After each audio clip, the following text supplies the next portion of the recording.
Bonjour et bienvenue dans l'interface du modèle Mecha qui permet de simuler les flux d'eau au travers d'une section radiale d'une racine. Alors Mecha se compose de deux euh, panneaux différents. Un premier panneau ici sur la gauche qui permet de changer les différents paramètres des simulations et un panneau à droite qui permet de visualiser quels sont les résultats des différentes simulations. Dans le panneau à droite, on a différentes représentations, soit ici d'abord une représentation simplement des différentes couches cellulaires qui sont prises en compte dans le modèle. Ici, on est sur une racine d'Arabidopsis qu'on peut changer. On peut choisir de prendre par exemple une racine ici de millet. Donc on représente dans ce premier panneau quelles sont les différentes couches cellulaires. Ici, on voit quels sont les potentiels dans les parois cellulaires et ici les potentiels dans les différentes cellules. On a à chaque fois un petit slider ici qui permet de changer la gamme d'affichage des valeurs pour éventuellement raffiner dans certaines régions si nécessaire. On peut, en plus des potentiels, on peut afficher les flux.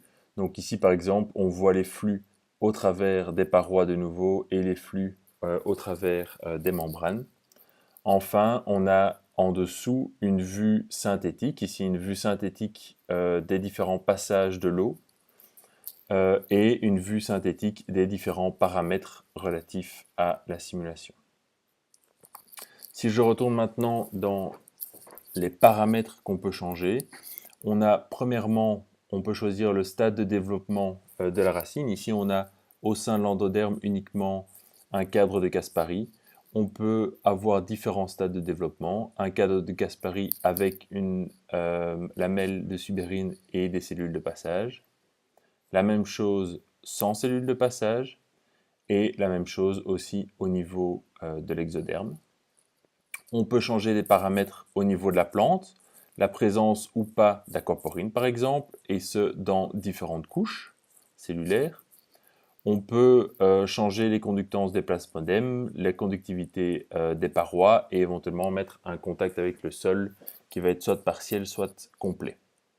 Et enfin, on peut changer les conditions environnementales ici, choisir soit un sol sec, soit humide, et soit se placer en condition de jour ou en condition de nuit. Voilà, vous savez tout maintenant pour explorer l'interface et explorer les possibilités du modèle Mecha.